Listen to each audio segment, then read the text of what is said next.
Hey guys, as you can imagine, I'm pretty excited to get the season started with my first holiday tutorial. I'll be bringing you gift ideas as well as decor and other holiday projects now through the new year, so I hope you stop back often and see what I have for you. Today's project, as you saw in the photos, are going to be arrows, little glittered arrows, and they can be turned into both ornaments, as this one is, there's some string back there, as well as gift tags. I had a last minute thought after I was assembling these that these would make really great gift tags. So here I have a present for a friend of mine, and I just have the name written on the arrow. So there are a lot of really great ways that you can use these. They're very versatile. So if you do end up making this project and using it in a way that I haven't thought of, please let me know. I'd love to see how you adapt it.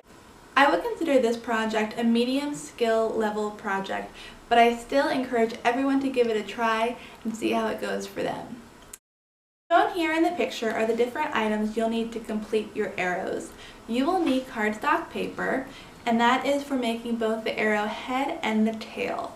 On my blog, I'm linking a photo of the pre-drawn arrowheads and tails so you don't have to sketch them out yourself if you feel more comfortable doing this. If you feel comfortable making your own designs, please feel free. I just wanted to have an alternative for people who didn't quite know how to go about making their points and their tails. You will need scissors, you'll need a foam brush, you'll need paint in whatever color you'd like. You'll see I did mostly grays and neutrals. You'll need some sort of metallic thread. The thread I'm using is elastic, and I don't recommend it. It was a little bit hard to work with. So if you can find some silver metallic thread that's stable and not stretchy, definitely go for that. You'll need Mod Podge, you'll need glue sticks, and a low temperature glue gun. It is pretty important that it's a low temp glue gun because your fingers will be coming in contact with the hot glue, and if it's a high temp glue gun, you could really burn yourself. You will also need lots of glue sticks, as with most of my projects. You'll need glitter. I use the Martha Stewart brand in white gold. It has a really great antique look to it. It's not pure silver, and I really love it, so I highly recommend that. And you know I love Martha Stewart brand glitter. And then the last item you're going to need are some of the slim size popsicle sticks. I bought a package of 125 at Hobby Lobby, but I'm sure you can find them anywhere. It's just important that they're the skinny size. So once you've assembled all of the products you need, we are going to dive right into the tutorial. The first step is going to be to paint your thin popsicle sticks. You'll see with all of my arrows, I used neutral shades of gray or cream. You'll also see that you don't have to paint all the way to the end of your popsicle sticks. You should actually leave those blank, which will make them easier to handle. Also, take note of the setup I have going on behind the stick I'm painting. This is a great way to keep your sticks propped up off of your table while they dry. While we wait for the paint to dry on our popsicle sticks, we'll turn our attention to the arrow heads and arrow tails. We're going to be making these using sheets of white cardstock paper. The entire time we're cutting and assembling these arrow heads and arrow tails, we'll be working with 2 sheets of paper, and that's because the paper hugs the front and the back of the popsicle stick. That'll become a little more clear in the future. But for now, you're going to either hand draw your arrow points and arrow tails, or if you don't feel quite comfortable doing that, you can go to my blog, which I'll link in the description below, and there'll be a whole sheet that you can print out on the computer that has a variety of different tail and arrow point shapes.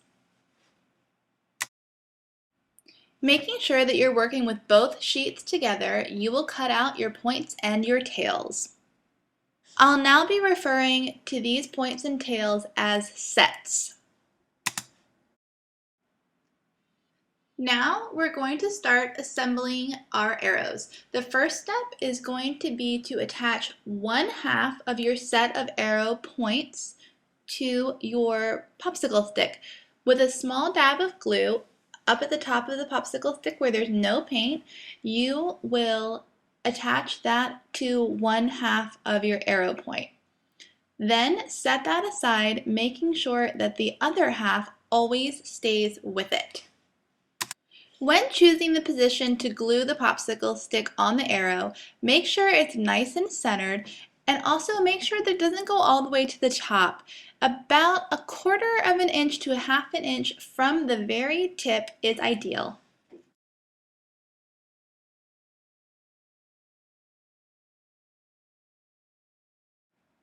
Turning our attention to the other half of the arrow point set, you'll make sure that everything aligns perfectly.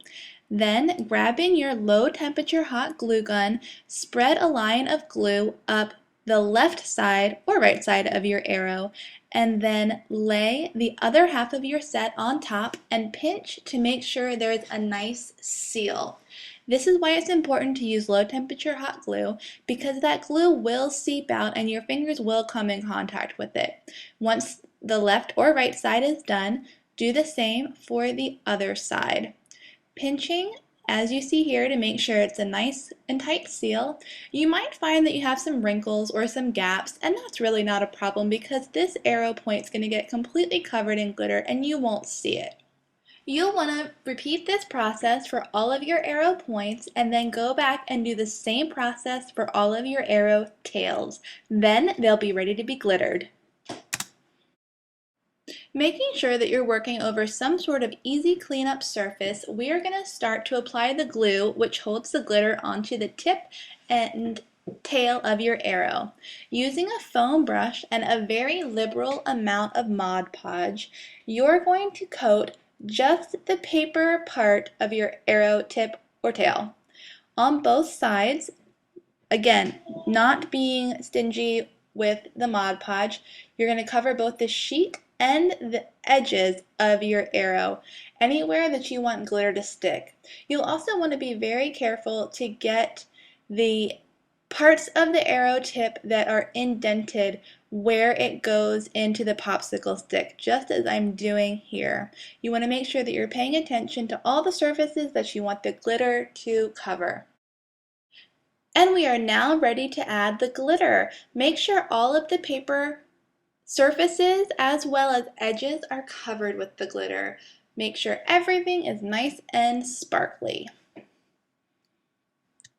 I repeat this process for both the arrow tip and tail, then set it aside to dry overnight. And the last step in this project is deciding what your arrows are going to be. I originally made these arrows to be ornaments, and that's how I'm finishing them here. I'm using metallic thread wrapped several times around both the tail end and the point end of my arrow to create a loop which can be hung over a tree branch.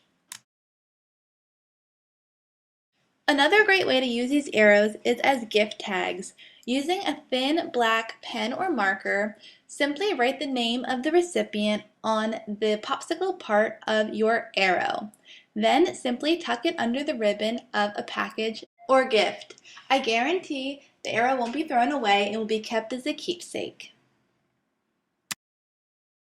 I hope you've enjoyed this project, and I hope you're inspired to create some arrows of your own. Again, if you decide to make these, please let me know what you do with them. I'd love to see. I promise next time you're back I will have the Christmas decor up. I just ran out of time before this video went up. But I hope you guys are having a great fall season. Thanksgiving is this Thursday, so I hope you all have a really great day spending time with friends, family, and loved ones. I'll be back soon with another tutorial. Until then, bye!